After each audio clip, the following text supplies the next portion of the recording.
Bonjour à tous.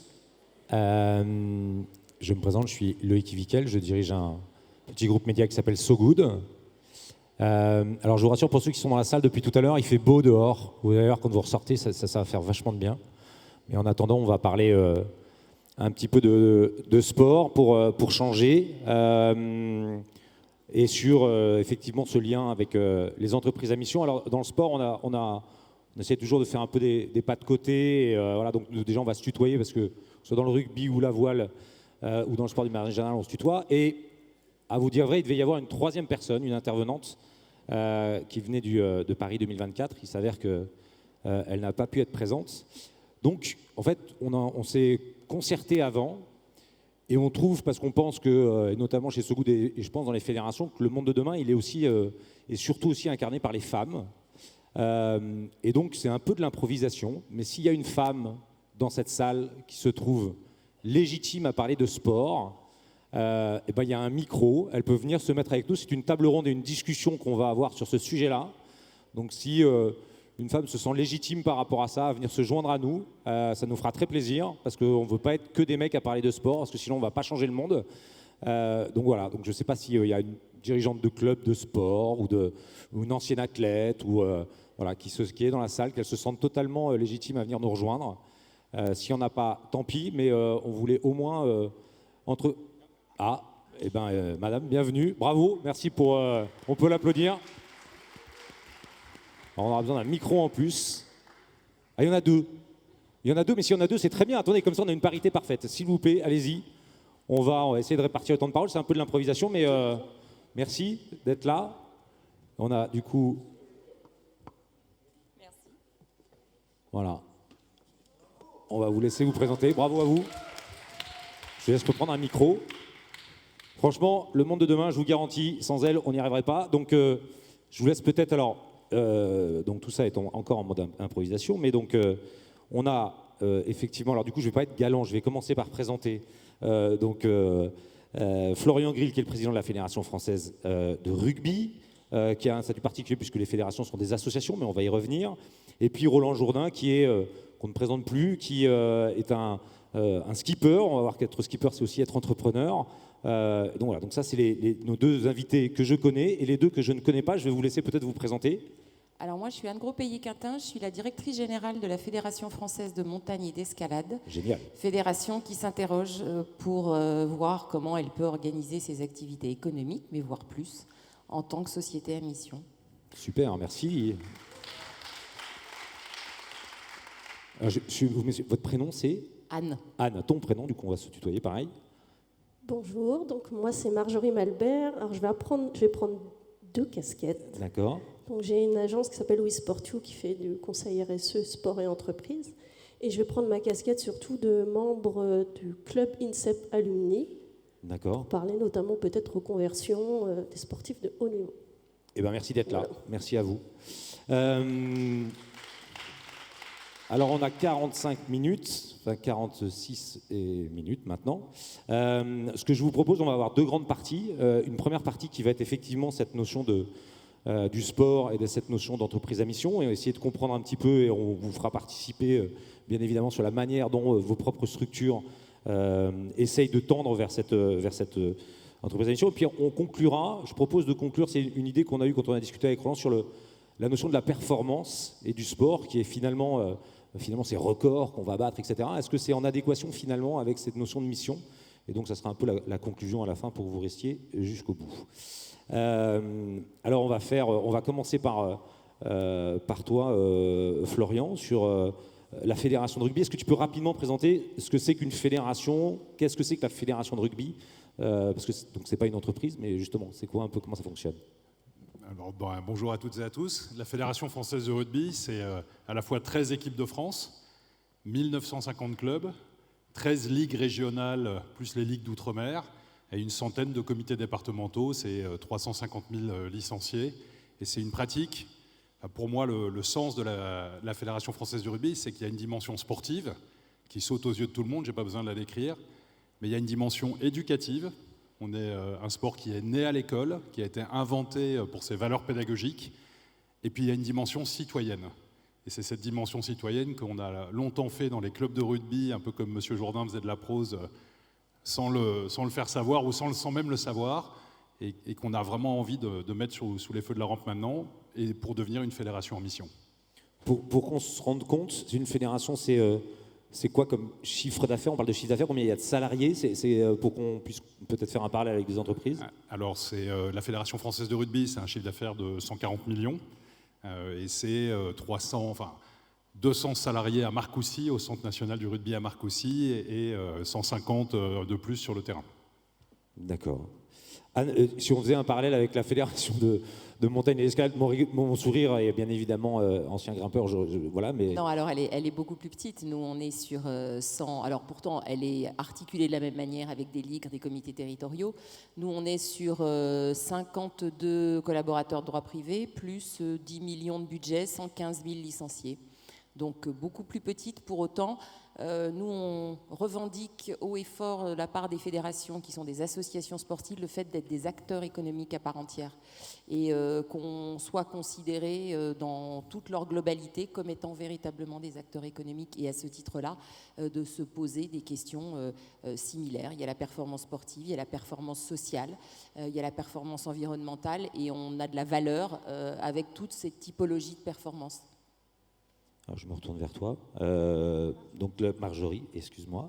Donc, tu disais que tu accompagnais donc, quel type de structure? Tu accompagnes des gens dans cette démarche de devenir entreprise à mission. C'est quoi la philosophie de cette agence? Alors la philosophie, c'est de se dire qu'on doit changer aujourd'hui, mais comment?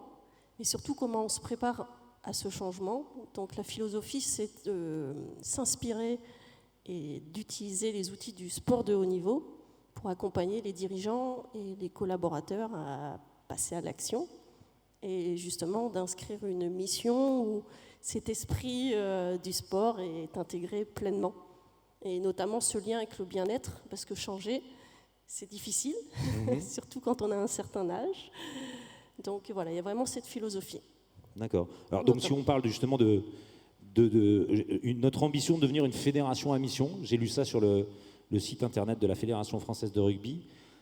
C'est quoi à quel moment on se dit en fait c'est dans notre rôle? Parce que finalement c'est votre rôle quand on est une fédération et qu'on est une association, qu'on a ce rôle éducatif qui nous est donné par le ministère de la Jeunesse et des Sports. À quel moment en fait on se dit on va aller un cran plus loin? En faisant le tour des clubs sur le terrain. Il y a pratiquement 2000 clubs de rugby en France, 1950 précisément. Il y en a 60 aujourd'hui, et c'est en train de grandir, qui ont créé en leur sein des sections de rugby adaptées pour des gamins en situation de handicap. Il y en a 65 qui ont des sections de rugby santé pour des femmes en rémission du cancer ou atteintes de cancer, pour le diabète. Voilà, il y a 1950 clubs qui bossent sur l'obésité, parce que chez nous, on est un des rares sports où le fait d'être en surpoids n'est pas forcément un problème. Et on accueille très volontiers des gamins et des gamines qui sont en surpoids et qui vont déjà bien se sentir dans leur tête. On a 270 clubs qui travaillent dans les quartiers prioritaires de la ville. On a 590 clubs, on est la première fédération rurale de France, dans le monde rural, où on joue un rôle de lien social. Moi, quand je vais à Saverdin, 5000 habitants, repas d'avant-match, il y a 700 personnes. Quand je vais au Baronnie, au pied des Pyrénées, 22 petits villages en hameau, il y a 350 personnes au repas d'avant-match. On fait des job dating pour des demandeurs d'emploi longue durée. Et en fait, quand on voit ça, quand on voit tout ce que font les clubs du quotidien, on se dit, mais c'est pas possible, quoi. Ça joue... Moi, je pense que, enfin bon, je suis pas du tout objectif, mais je pense que ça se sent peut-être, voilà. Mais je pense que le rugby peut faire du bien à la société. Et en fait, on a une délégation de service public, et la réalité, j'aime ma petite formule, au rugby, on transforme pas que les essais, on transforme les personnes. Et je pense que le rugby se devait d'être une fédération à mission, et donc on est en train de le mettre en œuvre, de le mesurer, d'apporter les preuves de tout ça, et de le transformer à terme dans les statuts. Alors, j'ai cru lire que votre raison d'être était « Au-delà du sport, nous bâtissons l'avenir ». C'est ça votre raison d'être? Oui, alors à mon avis, elle serait encore à travailler, parce que je trouve que bâtir l'avenir, moi je trouve qu'on transforme surtout des personnes. Voilà, je pense que les gens qui font du rugby, et ça se voit quand on voit des rugbyman éventuellement célèbres ou des rugbywomen éventuellement célèbres qui parlent, j'ai la faiblesse de croire qu'ils ne sont pas devenus ce qu'ils sont parce que c'était inné, mais que le rugby a contribué à les modeler et en faire des personnes peut-être meilleures. Parce que le rugby apprend des des valeurs qui, à mon sens, je continue à ne pas être objectif, mais tant pis, sont indispensables à la société. Qui peut dire que le respect n'est pas indispensable à la société ?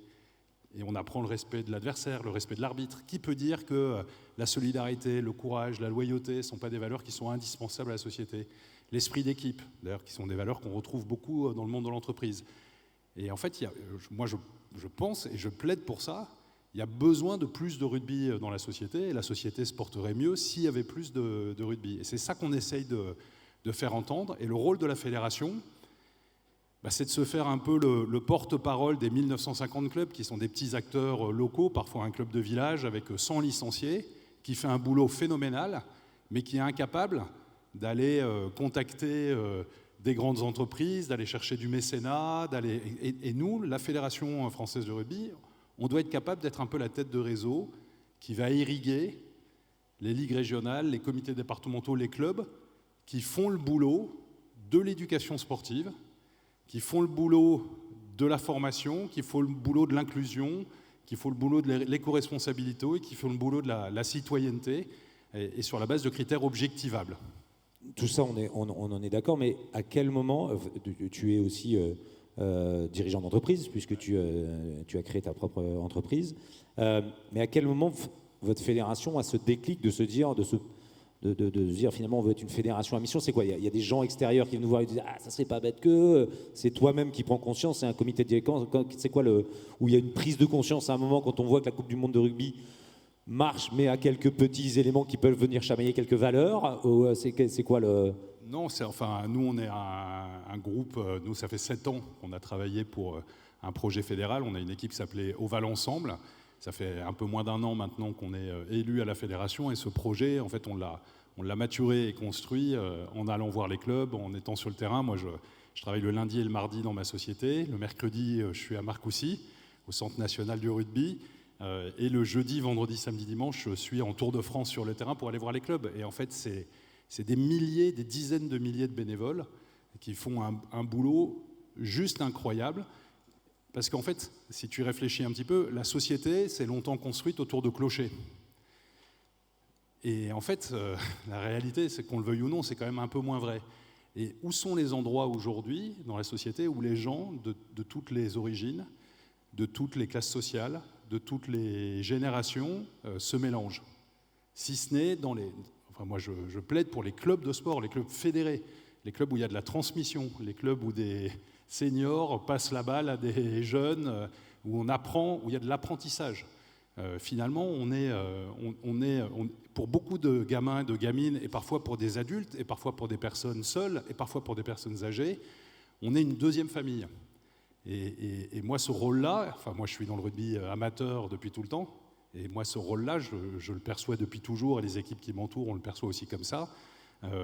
Voilà, c'est ce que j'ai vécu dans ma vie personnelle, et c'est ce qu'on a envie de faire en impactant cette fédération pour qu'elle devienne une fédération à mission.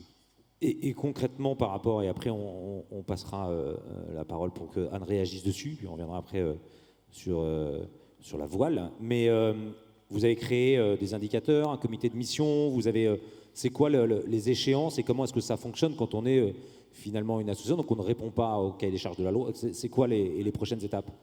Alors moi, je suis très sensible à la mesure et surtout au no bullshit, comme disent les anglo-saxons. Et en fait, à la fédération, on a un logiciel qui s'appelle Ovaly, voilà, qui permet de gérer la totalité des licenciés. Et on est quand même au XXIe siècle, à l'heure de la data, et en fait, on sait tout.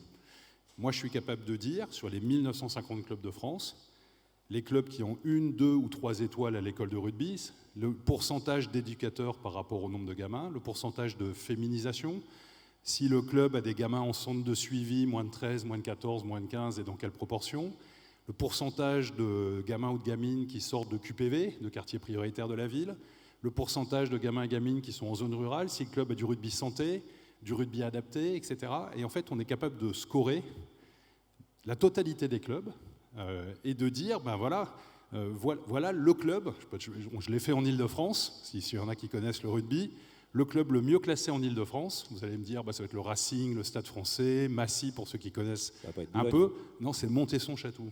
Voilà. Il a 3 étoiles à l'école de rugby, il a une section de rugby santé, il a une section de rugby adapté. Il est ultra investi, il a des gamins. Voilà, et en fait, c'est des clubs qui font du bien au rugby et du bien à la société. Et du coup, nous, ce qu'on veut, c'est trouver des moyens pour aider ces clubs-là de manière ciblée et apporter la preuve avec un système barométrique, puisque ce scoring, on le met à jour tous les ans, de la manière dont les choses évoluent. Et du coup, on donne, et c'est le rôle d'une fédération, c'est de donner une vision. Nous, notre vision, elle n'est pas que sportive, elle est sportive, éducative et citoyenne. Et on veut valoriser et favoriser les clubs qui investissent dans le sportif, dans l'éducation sportive, dans l'éducation tout court et dans l'action citoyenne. Ça donne envie de mettre ses enfants au rugby. Anne, comment est-ce que tu réagis par rapport à ça sur une fédération qui est effectivement totalement différente, qui n'incarne pas les mêmes valeurs, parce que, ou différemment tout du moins? Alors je pense qu'on a des valeurs communes malgré tout. Pour autant, on a des problématiques vraisemblablement un peu différentes. On est une fédération, nous, qui se frotte beaucoup au monde économique pur et dur, puisque aujourd'hui la multiplication des réseaux de salles d'escalade est une réalité économique. Et je dirais que sur la base de cette réalité-là, finalement, la fédération a cherché des moyens de subsides hors subvention, donc travaille sur cette thématique-là, et donc travaille sur, alors pour le coup, avoir une vision peut-être d'abord économique, mais qui ne peut servir que l'histoire et l'objectif de la fédération. Et donc cette idée, c'est de voir à travers éventuellement la création d'une filiale. On n'est pas jusqu'au point où en est le rugby, mais de créer une filiale, sous une forme de société à mission, qui reprendrait les marqueurs forts de la fédération pour ne pas perdre notre âme et pour ne pas perdre justement toutes ces valeurs dont parlait Florian, et pour les mettre finalement, et pour mettre, cette dynamique économique au service de nos valeurs.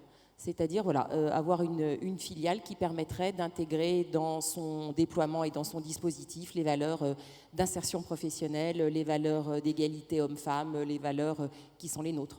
Finalement, ce que tu disais, Florian, cette délégation qui vous est donnée du service de l'État, l'entreprise à mission permet peut-être de le transférer sur une structure. Je crois que c'est une des réflexions que vous avez aussi ou que vous avez commencé à créer par rapport à ça.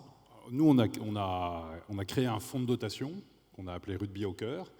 Et on a déjà pratiquement 4 millions qu'on a réussi à lever auprès de différentes grandes entreprises, fonds de dotation, mécénat ou partenariats, qui nous permettent d'irriguer, pas tous les clubs, mais les clubs s'il y a des entreprises qui nous disent, moi ce qui m'intéresse c'est de soutenir les clubs qui font du rugby adapté, du rugby santé, etc. Donc voilà, on peut cibler et avoir une granularité qui est juste incroyable parce qu'elle va vraiment couvrir tout le territoire. Tu sais, parfois, tout se concentre un peu dans les grandes villes. Et en fait, la réalité, c'est que la France, elle est vraiment plurielle pour la parcourir tous les week-ends et qu'il faut s'intéresser au monde rural, qu'il faut s'intéresser...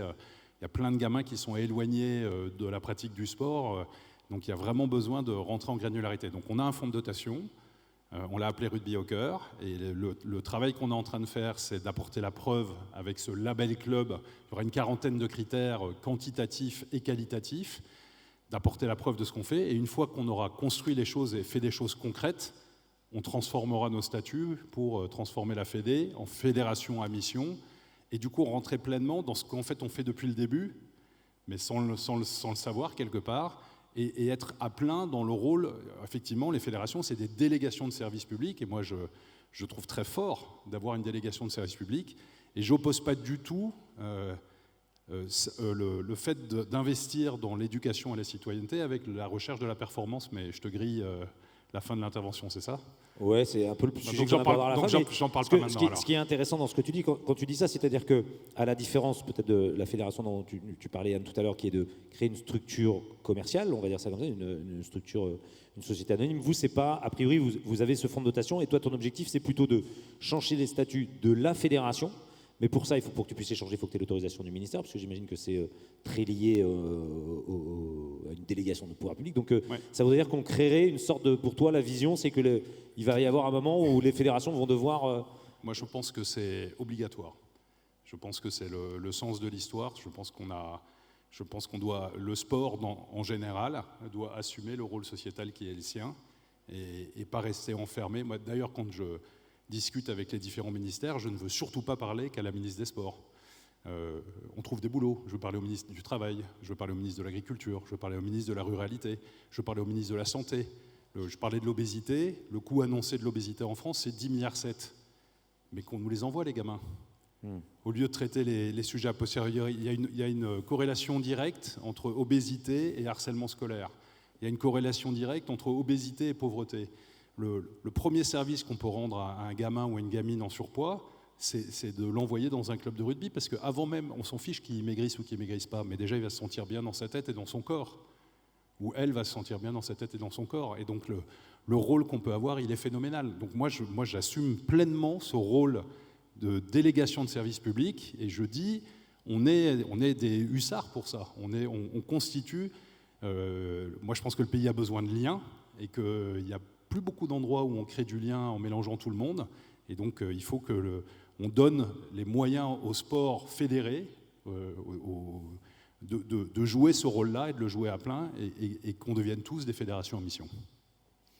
Alors, on va parler un peu entreprise, et du coup, on va revenir aussi vers vous deux. Roland, navigateur, entrepreneur, on fait souvent, j'imagine que tu as dû faire tous ces séminaires d'entreprise où on vient et on dit, alors, finalement, faisons le parallèle entre sport et l'entreprise. En fait, tu n'es pas juste sur ton bateau et tu navigues, au-delà de ça, c'est une équipe, c'est une vraie entreprise. C'est quoi l'histoire en fait, c'est quoi l'histoire? Oui, d'abord, je voudrais dire que je partage à 100% ce que Florent vient de dire, que si moi j'ai pris ça comme virage, que ma passion m'a amené à faire une carrière, c'est parce qu'à un moment dans ta vie, tu découvres un groupe, tu découvres des gens. En l'occurrence, moi, c'était une école de voile. Mon premier sport, c'était le foot. Et puis, j'avais sans doute pas ce que. Alors, j'étais pas le plus nul, pas très mais bon. j'étais pas non plus, forcément non. Mais le monde du bateau, alors sans doute par ses troisième mi-temps, parce que c'était pas désagréable, mais on faisait société. On faisait société autour de quelque chose qui était la mer, qui était l'océan avec tout son inconnu, qui était le travail collectif autour des supports, des bateaux. Et il se passe un truc magique, et à mon époque, à ma génération, j'en connais plus d'un qui a été sauvé d'une route directe vers la délinquance. Moi, je ne sais pas où je serais allé, mais en tous les cas, le vrai rôle du sport que j'ai découvert à ce moment-là, c'était pas du sport, c'était un way of life, c'était la vie d'un autre, on se reconnaissait parmi les autres avec nos défauts, avec nos... Et je dis ça parce qu'aujourd'hui, on parlera tout à l'heure de notre fonds de dotation Explore, mais finalement, inconsciemment ou consciemment, on a reproduit ça, parce que je crois que ça nous reste une vie. Quand on est jeune, ces trucs-là, ça nous reste une vie. Et après, on reparlera de la performance et de la compétition, sans doute. Bon, bref, après, tu t'embarques. Finalement, quand est-ce que tu montes ta première boîte? Quand on se lance en tant que skipper, on est obligé de monter une société pour acheter son bateau? Ouais, Comment ça fonctionne? Le chemin est long. Moi, pour la faire courte, ma première transat, j'avais 18 ans. Alors, tu es déjà entrepreneur parce qu'il faut bien des copains pour préparer le bateau. Donc, tu es chef d'équipe. Tu trouves 3 sous, tu sais pas comment. Tout est un miracle. C'est merveilleux. Tu gagnes des courses. Puis un jour, tu coules et tu rentres à la maison. On reviendra quand tu es rentré dans une baleine. C'est l'histoire d'une vie de sportif ou d'une vie d'entrepreneur. C'est-à-dire qu'on se pense arriver en haut de l'affiche et puis il faut repartir à zéro. Et puis après, tu continues. Et effectivement, il y a besoin de se structurer parce qu'il y a une partie sport mécanique dans la voile de course au large. Donc entre la partie technique, la partie gestion administrative, arbitrage sur un budget, est-ce que j'achète une voile, de l'électronique, est-ce que je prends une compétence supplémentaire, et puis on passe de 2 à 3 à 4. Aujourd'hui, les grosses équipes de course au large, pour faire une moyenne, pour préparer un Vendée Globe, on va être entre une dizaine et une trentaine, quoi. Ça dépend de la grosseur de... Donc, tu as besoin d'une structure qui est très classique, une entreprise très classique, une SARL. En l'occurrence, Kéros, notre entreprise, donc, qui est basée à Concarneau, dans le Finistère. On est 2 associés, Sophie, mon épouse, et moi-même. Sophie, c'est le skipper à terre, et moi, je suis le bohémien. C'est une douzaine de personnes environ, et c'est ce qu'on appelle communément une écurie de course au large. Donc, on a un certain nombre de compétences dans l'entreprise qui vont de la technique pure, des matériaux, du plastique à l'électronique, un tas de choses. Un bureau d'études qui étudie toutes les solutions pour aller plus vite le coup d'après. Et là, du coup, cette entreprise, donc, si on reprend ton parcours, donc 2006, tu gagnes la route du Rhum, puis tu la regagnes en 2010. C'est ça, je dis pas de bêtises. Ton bateau, c'était Veolia à l'époque. Et donc, à quel moment, puisque donc ton entreprise est devenue une entreprise à mission, là pour le coup, elle est devenue en 2023. Officiellement, ouais, depuis un peu plus d'un an, ouais. Et alors, donc justement dans ce chemin-là, parce qu'on a toujours cette image du navigateur qui sauve les océans, voilà. Et moi, j'ai lu un jour que tu sauves les océans, mais que tu t'es quand même pris une baleine. C'était quoi, le 8 janvier 2009, en disant je ne peux pas lui en vouloir à une baleine, elle est sur son territoire. Tu étais deuxième au Vendée Globe, et là, ça se passe comment quand on se prend une baleine Je vois bien le truc avec un scooter sur un bus, mais c'est... Bah, c'est un peu pareil entre une baleine et un bateau, quoi. C'est pas... Oui, j'allais vite, elle a eu très mal, je pense qu'elle n'est plus là pour en parler. J'avais même fait le portrait robot de la bête, parce que je dormais, heureusement que je dormais dans ma banette à ce moment-là, parce que j'aurais pu me faire moi-même très mal. Et voilà, je l'ai porté à François Sarano, un océanographe copain. Et en reprenant les dates, l'endroit, c'était près des îles Malouines, j'avais repassé le Cap Horn. Et bon, c'est un grand rorqual commun, donc ils ne sont pas en voie de disparition. Mais oui, ça m'avait fait très mal. C'était une période dans laquelle je m'interrogeais déjà sur mon propre modèle. C'est-à-dire que j'ai passé 30 ans, moi, la tête dans le guidon, comme n'importe quel compétiteur, complètement persuadé d'être dans le métier le plus vertueux du monde, puisque j'étais sur la mer, poussé par le vent, très économe en énergie finalement, et en nourriture, parce que pour raison de performance, on n'embarque pas grand-chose, on fait gaffe à tout, jusqu'au moment où j'étais plus tellement droit dans mes bottes, parce que le seul métier que j'ai appris à faire, à part du bateau, c'est des bateaux, et des bateaux de course. Alors, dans les années 80, on a une rupture technologique, en fait, et ce qui va amener aujourd'hui nos Airbus qui volent avec du carbone, nos bateaux qui volent, etc. Aujourd'hui, si tu ne voles pas à 50 ans, c'est que tu as raté ta vie. Enfin bon, on a passé une dimension, donc on a entretenu une énorme compétence, le milieu et nous-mêmes chez Kéros. Mais tout ça, la décennie des années 2000, 2010, m'amène à me poser des questions sur l'accélération de mes bateaux. Je mets 2 fois moins de temps tout seul autour de la planète aujourd'hui que dans mon premier tour du monde avec Éric Tabarly en 1985, où on était 18 sur un bateau, quoi. Donc cette accélération des choses, elle t'amène finalement à voir ta planète se rétrécir. Si tu regardes un peu Internet ou autre, tu vois que l'équipage sur cette planète grandit, et l'équation qui ne marche pas sur un bateau, à savoir que les ressources dans les cales, quand elles diminuent et que l'équipage augmente, on finit par s'engueuler. Et donc tout ça, ça me brouille un peu, d'autant que les bateaux accélérants, on est obligé de s'enfermer dans les bateaux aujourd'hui. C'est-à-dire que cette passion qui nous a amenés en mer pour aller plus loin, pour aller chercher nos limites, les limites de nos projets, etc., à un moment, on se dit, mais quel sens ça a de pousser ses limites sur une planète qui elle-même a dépassé ses limites. Et donc, finalement, le seul renseignement que tu as par rapport au monde extérieur, il est en te retournant vers l'arrière, c'est-à-dire à regarder le sillage du bateau, parce qu'il y a trop de vent, il y a trop d'eau pour regarder vers l'avant. Et à un moment, tu te dis, mais ça n'a plus de sens. Et je regarde vers le passé pour aller le plus vite possible, vers un avenir pour aller le plus vite possible dans le mur. Il y a un truc dans l'équation qui me gêne. Et c'est là qu'il y a eu un certain nombre de questionnements. Et puis c'est pas bon quand on fait de la compète d'avoir trop de questionnements. Bon, il se trouve qu'en plus, à ce moment-là, ça marchait pas trop mal. Moi, entre les Vendée, les Jacques Vabre, les Routes du Rhum, ça se passait bien. Mais bon, il fallait faire quelque chose. Alors, effectivement, la vie est faite de rencontres, hein. Et si on est entreprise à mission aujourd'hui, c'est un peu grâce et à cause d'elle, en l'occurrence Geneviève Ferron et l'agence Profil. À l'époque, elle était directrice du développement durable du sponsor qui nous finançait, Veolia. Et on voulait apprendre. Et on a fait le bilan carbone de notre activité. Ça coûte combien à la planète, un tour du monde illustré, construire un bateau, faire vivre une équipe pendant 3 ans, une petite entreprise qui pourrait faire des brosses à dents, des pains au chocolat ou autre chose, l'avis du sponsor, tout ça, pour apprendre. C'était en 2009-2010. Et ça nous a intéressés. Mais moi, j'aime pas trop les chiffres et j'aime pas trop le bureau. C'est pas, enfin, si, il faut bien en faire, mais j'aimais bien toucher, faire. Et là, je me suis retourné simplement vers la nature, hein, sur laquelle, sur notre terrain de jeu en mer et sur notre terrain de jeu à terre, On fait tenir des arbres, des herbes depuis des millénaires debout. Il y a des milliers de bateaux qui ont navigué avec des voiles en lin, des cordages en chanvre.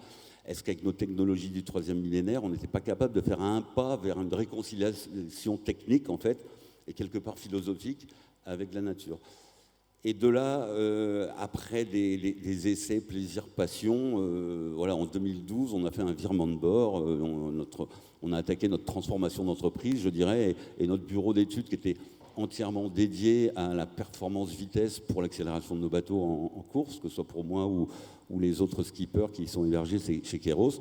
On a dit non, là, on va se tourner vers la performance environnementale au travers des matériaux, des process, que ce soit, alors beaucoup dans le monde du composite, hein, les mariages de tissus végétaux et de résines biosourcées, etc. Mais pas seulement pour le monde du nautisme, parce que 80% de la pollution de notre océan qu'on adore tous et qui est notre terrain de jeu, nous, en compétition, cette pollution-là, elle vient de la Terre. Et le monde du plastique, si moi, mes bateaux en plastique plus ou moins haut de gamme me sautaient au nez, en fait, il est partout. Il est partout ici, il y a beaucoup plus de volume à terre. Donc ça a entamé un chemin. Et puis quand on commence à ouvrir les tiroirs, on trouve des nouvelles choses dans le tiroir. Et donc dans cette transformation-là, on s'est aussi dit, il y a aussi un arrêt brutal d'un sponsor. Donc on s'est retrouvé dans le rôle d'une petite entreprise qui a surtout un gros client et qui arrête du jour au lendemain. Donc comment on se réinvente? Ça nous a entêtés à continuer. Et puis on s'est dit, mais quel est notre rôle finalement? Qu'est-ce qui nous plaît? Quelle est notre utilité dans le territoire, dans l'endroit où on vit? Un port, ça accueille, un port, ça aide à faire partir ailleurs, etc. Et on donnait des coups de main à des gens qu'on a trouvés de plus en plus formidables, qui ne préparaient pas des projets de compétition. Ils étaient tous plus ou moins liés à la mer, mais ils étaient tous surtout liés à l'élaboration, à la vision d'un monde de demain, des futurs possibles. Ce que, quand tu es compétiteur, et j'avais beau avoir fait mon premier virement de bord, tu n'es pas conscient parce que tu es la tête dans le guidon, tu es trop dans tes oreillettes, quoi, finalement. Et c'est en voyant ces gens formidables, dont on pourra reparler, mais qu'on a créé ce fonds de dotation Explore. On s'est dit, mais soyons plus utiles en créant un outil et créons ce fonds de dotation pour ensemble aller explorer les possibles et qu'il soit alors nos deux grands axes. Quelle est l'utilité de cette nouvelle structure versus le fait que vous soyez devenu entreprise à mission? Votre métier, c'est toujours de fabriquer des bateaux ou comme tu dis, vous avez élargi l'activité? Aujourd'hui, il y a toujours une partie Keros Sailing, accompagnement de projets sur la course au large. Et vous aviez eu un bateau d'ailleurs c'est toi qui portais le nom de We Explore, c'est ça qui fait deuxième en 2002 sur la route du Rhum, c'est ça? En 2022, ouais, sur la route du Rhum. Avec un bateau qui pour le coup n'est pas du tout en plastique. Alors oui. Donc aujourd'hui c'est ça, une partie Keros Sailing, toujours un pied dans la course au large pour aider à la transformer, gentiment, pas sans radicalité, mais en instillant ces aspects-là. Et la partie Keros Environnement, qui est vraiment le bureau d'études autour des biomatériaux et de l'accompagnement en analyse de cycle de vie, enfin en réponse à des problématiques des clients sur une transformation de leurs produits. Le fonds de dotation Explore est dans l'intérêt général. Et il est arrivé, en fait, on fait les choses souvent par plaisir, par passion, par instinct, hein, finalement. Mais Explore nous aide énormément à comprendre finalement l'utilité de ce qu'on fait, parce que si je me retrouve beaucoup mieux aujourd'hui dans la tentative d'avoir un monde au travers de la technique et de la technologie des matériaux composites qui soit moins impactant, on se rend compte tous les jours, et nos travaux sont très poussés, que seule la technique et la techno ne nous sauveront pas d'une manière ou d'une autre. Si on ne change pas nos comportements, nos façons de voir, nos façons d'inventer et de créer de nouveaux récits. Et c'est là que l'apport de l'intérêt général, quelque part, de ce que Keros a incubé, grâce aux donateurs et aux mécènes qui abondent dans le fonds, et ces gens-là nous montrent ça possible. Alors finalement, là ça fait plus de 10 ans maintenant, et finalement, quand avec Geneviève Ferron, encore une fois, et Profil, parce qu'on on est resté proches, quand cette idée d'entreprise à mission s'est officialisée, la loi Pacte, etc., à un moment donné, on s'est dit, oui, parce qu'en fait, on devait y être bien avant que ça arrive, donc c'est bien de mettre des mots sur les choses, et puis ça nous permet, dans des journées comme ici, et puis d'être très fiers de une entreprise à mission. Juste pour faire une parallèle, tu disais que tu étais présidente des alumni de l'INSEP, c'est ça? Non, Non, je ne suis pas présidente. Pardon. Je fais partie du conseil d'administration. D'accord. Donc, On peut rappeler rapidement ce que c'est que l'INSEP? Oui, bien sûr. L'INSEP, c'est le lieu mythique à Vincennes où les sportifs et les sportifs de haut niveau s'entraînent. C'est une sorte de HEC du sport, quoi. Voilà, si vous voulez. D'accord. Et le club INSEP Alumni, c'est comme dans les écoles, une association qui regroupe les anciens entraîneurs et sportifs de haut niveau qui sont donc passés par l'INSEP. Donc aujourd'hui, il est présidé par Stéphane Traîneau, ancien champion de judo. Et au sein de cette association, nous, notre mission, c'est d'accompagner la reconversion des sportifs de haut niveau pendant leur carrière et surtout après. Et on a lancé plusieurs programmes, mais celui qui marche très bien actuellement s'appelle Team Réussite. On l'a lancé en lien avec l'IME, l'Institut du mentorat des entreprises, et la CCI Île-de-France, gérée par Dominique Restineau. Et l'idée, c'est vraiment que des entrepreneurs, dirigeants d'entreprise, accompagnent des sportifs pendant et après leur carrière sous un format de mécénat. Donc c'est aussi une opportunité gagnant-gagnant pour eux de pouvoir apporter une aide qui soit financière, qui soit de savoir ou d'intégration. Tout à l'heure, il y avait l'entreprise Wisecom qui accompagne également un sportif de haut niveau. Donc ça, c'est un projet qui peut s'intégrer totalement dans une politique RSE, dans des engagements RSE. Et l'idée, en tout cas, quand je prends ma casquette entreprise, c'est que ce projet-là soit aussi celui des collaborateurs et qu'ils le fassent aussi par eux-mêmes. Et je trouve que c'est assez intéressant. On a parlé beaucoup de gouvernance, mais il y a aussi l'engagement des collaborateurs. Et je pense que tout ce qui est le collectif, l'intelligence collective, à partir du moment où on demande ce que les collaborateurs veulent, qu'ils expriment leurs besoins et qu'à partir de ça, on leur dit pour arriver à ce que tu veux, de quoi tu as besoin, est-ce que tu te sens apte à lancer un projet? Et là, il y a d'autres dynamiques qui se créent, et c'est pas, tiens, je vais te créer une salle de sport ou je vais sponsoriser un athlète, c'est vraiment maintenant de quoi j'ai besoin pour aller aider à développer le rugby, l'escalade, etc. Et ça, je trouve que ça amène des nouvelles dynamiques pour mieux travailler et mieux vivre ensemble. Et là, on peut créer tout un ensemble de parcours de transformation avec ces dynamiques du sport. Et on peut aller jusqu'à organiser des événements où on se rend compte que si on va faire un marathon, comment on va y aller ensemble, quel est l'impact, quel est mon bilan carbone pour aller à cet événement. Et donc il y a tout un cercle vertueux de questionnement. Et je pense que vraiment ce côté de penser, repenser l'impact au quotidien, il est important. Et non pas juste en tant que patron de donner ce qu'on peut demander, parce qu'on sait très bien que si je vous donne ça, vous en voudrez toujours un peu plus. Donc c'est pareil pour le sport. Donc à partir du moment où il y a un besoin d'exprimer, on va le faire ensemble. Et ces politiques de mécénat là, qu'on fait avec l'INSEP, ça fonctionne super bien parce que c'est vraiment une dynamique collective. Et c'est pas si simple, autant pour le sportif que pour l'entrepreneur. Alors Voilà. pour faire le lien avec notre petite conclusion, on a une dizaine de minutes. En fait, ce qu'on se rend compte, c'est que finalement le sport, l'entreprise à mission, entre guillemets, le sport, c'est dans son ADN, on va dire, quel que soit le type de structure et quelles que soient les personnalités qui vont derrière.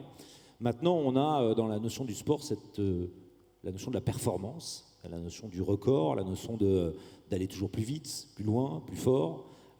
Comment est-ce qu'on arrive à gérer ça? Tu parlais tout à l'heure, j'aime bien sur le bateau, sur le record du monde, c'est-à-dire c'est quoi le prochain record qu'on va battre, et du coup il va falloir un bateau plus puissant, plus rapide, et si on fait le parallèle avec l'entreprise, c'est vraiment de se dire, en fait on veut toujours aller plus loin. Comment est-ce que ça, ou à la Fédération de rugby, tu commençais à en parler, comment est-ce que vous l'appréhendez?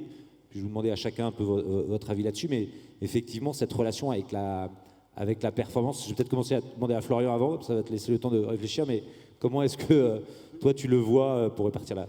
Parce que moi, j'ai pas de temps pour réfléchir. Non, c'est voilà, exactement. C'est comme tu as eu le temps. Non, pour être sérieux 30 secondes, moi, je n'oppose pas du tout les deux, en fait. Et je pense même qu'on performe mieux quand on donne du sens à ce qu'on fait. Et je vais donner un exemple concret pour ceux qui ont profité de la Coupe du Monde de rugby, les Sudaf, qui sont champions du monde pour la 2e fois. Il y avait un petit supplément d'âme, ils se battaient aussi pour un pays. ils avaient quelque chose en plus qui les portait, qui les transportait. Et voilà, et moi je pense que quand on fait des choses qui ont du sens, quand on est porteur de choses qui ont du sens, c'est pas du tout antinomique avec la performance, au contraire, ça la nourrit. Et donc je vois pas du tout d'incompatibilité au fait d'avoir une dimension sportive, une dimension éducative et une dimension citoyenne, parce que les deux dernières nourrissent complètement la première. Est-ce que sur la voile, est-ce que cette course au record, c'est quoi selon toi Ouais, mais pour prendre une image, moi je reviens toujours, parce que c'est mon élément, hein, qu'il soit vert ou bleu, à la nature. Dans la nature, tu as 80% de collaboration ou de coopération et à peine 20% de compétition, parce que la compétition, ça use des calories. Donc le monde du vivant, il fait hyper gaffe parce qu'il optimise. On a un peu perdu ça, nous, dans le fil de nos performances au sens large, parce que le pétrole est facile, et puis quand on a des sous, ça marche. Donc, à mon sens, la notion de performance, il faut complètement la revoir pour qu'on soit encore dans la belle bagarre sportive. J'insiste là-dessus, parce que je pense que... Mais quelle histoire on veut raconter? Et alors, tous les sports sont particuliers, la course au large... pour donner une image, à mon sens, c'est l'épaisseur d'un papier à cigarette sur l'histoire maritime.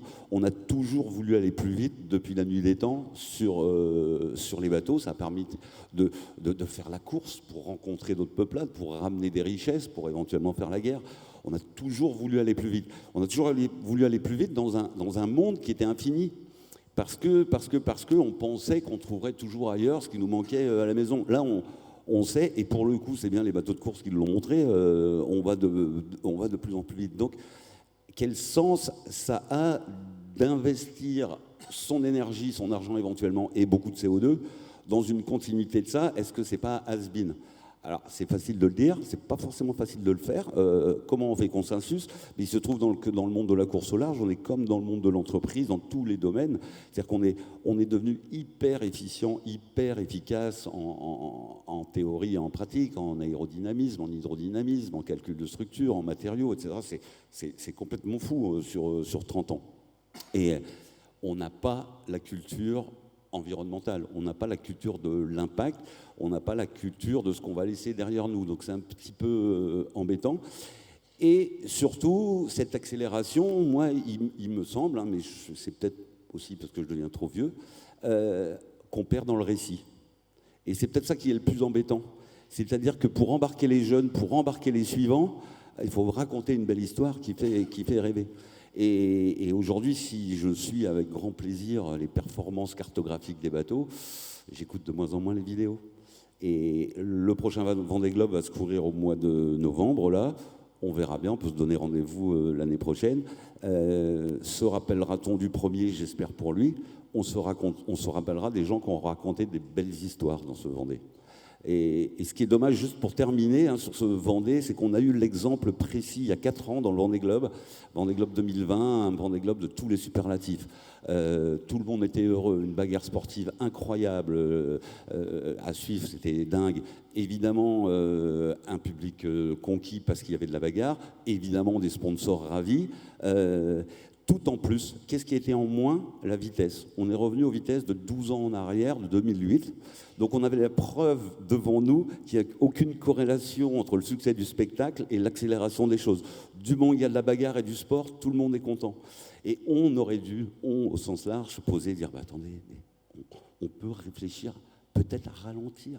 C'est un gros mot, c'est politiquement pas correct. Ça veut dire quoi? Mais non, mais au final, on sera tous plus heureux si on a plus d'équité, parce que l'accélération, elle coûte cher en argent et en CO2. Et aujourd'hui, je ne sais pas si ce discours est tenable pour les 30 ans à venir. En tout cas, moi je milite pour un autre récit et que l'histoire maritime, au travers de la course, ça nous raconte d'autres choses.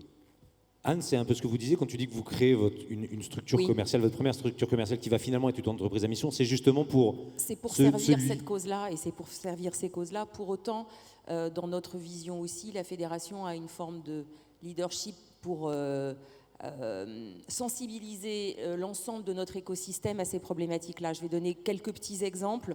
Premier exemple, tout le travail qu'on peut faire sur le recyclage des prises.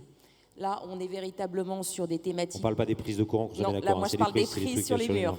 On est véritablement sur des thématiques de...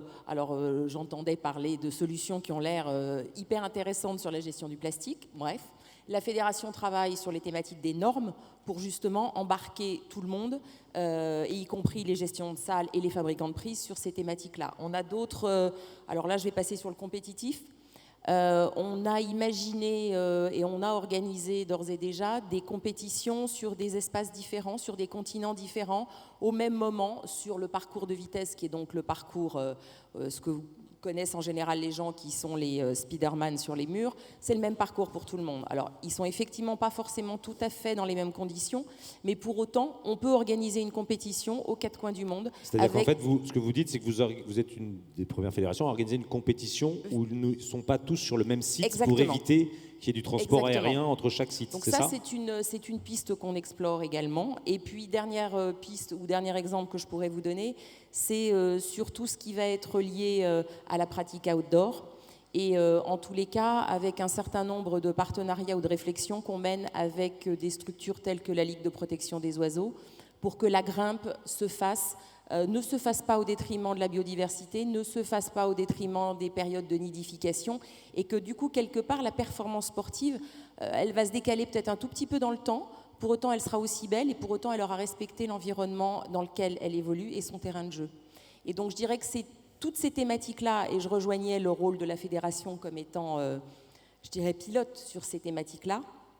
Et donc, c'est véritablement... alors, ça commence à m'intéresser un peu de réfléchir à la fédération à mission, mais en revanche, c'est cette entrée-là qui, pour nous, est essentielle et porteur du futur de nos activités. Ça te parle, Florian, ça, sur le sujet de l'impact environnemental, qui est quand même un des sujets. On disait d'organiser des compétitions, c'est quand même organiser des compétitions pour éviter que les gens prennent l'avion pour aller d'un continent à l'autre, hein, ce qui est quand même, sur les Jeux Olympiques, le premier impact carbone, c'est ça. Sur le rugby, en une minute il y a plein de sujets sur le rugby là-dessus. D'abord, il y a la sensibilisation des gamins. Via le rugby, en fait, on peut passer des messages beaucoup plus facilement que si on les passait de manière même pédagogique. Voilà, on fait des exercices au rugby d'apprentissage du tri par le rugby, tu vois, un exemple type.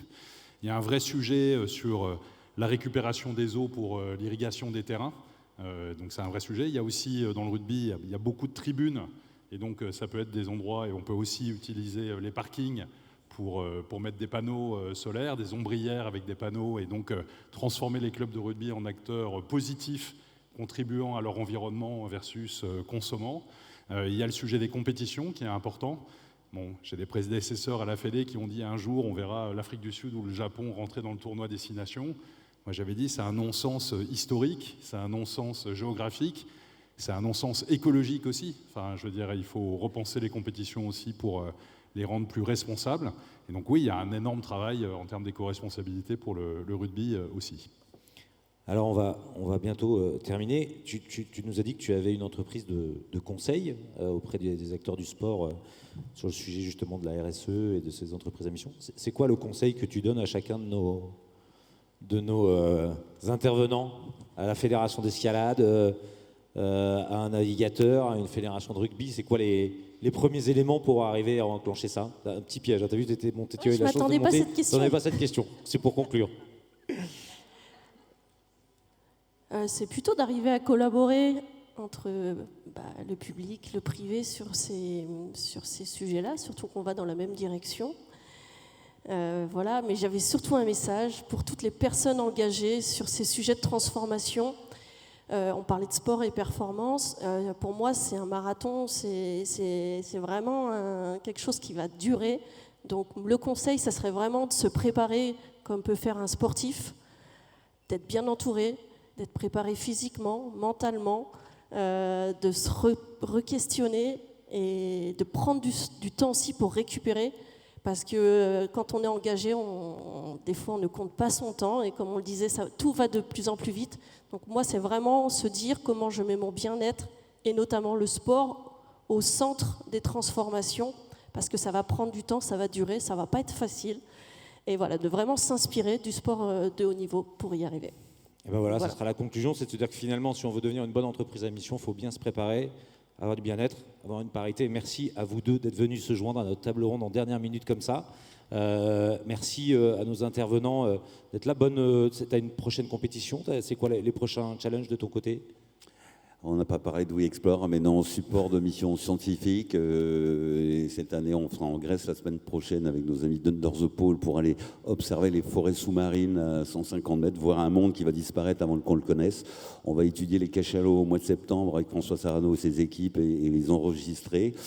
On va embarquer les gens de Sciences Po pour l'école flottante et pour continuer ce qu'on a commencé ensemble ici, transformer les choses, bouger les lignes et voilà. Et puis évidemment, comme c'est un bateau à voile, j'aime bien qu'il soit réglé, donc il y a du sport toute la journée quand on est sur le bateau et c'est le plaisir de le partager, de le faire découvrir à tous ceux qui viennent à bord de We Explore. Donc c'est ça et c'est déjà pas mal. Florian, dernier mot sur l'équipe de France. La prochaine de rugby, échéance, c'est les Jeux Olympiques masculins et féminins, pour nos équipes de sur France. à 7, c'est ça? 7. On a des chances de médaille? Ouais, il y a 2 équipes très compétitives. Et puis avec les garçons, il y aura Antoine Dupont qui a gagné sa place dans l'équipe. Et puis il y a des filles qui sont dans les 3 premières mondiales. Donc on espère qu'on aura des médailles les plus belles possibles. Eh ben, super. Merci encore à vous et merci d'être venus. J'espère aussi qu'on aura des médailles en escalade. Et en escalade, pardon, excuse-moi, tu as raison.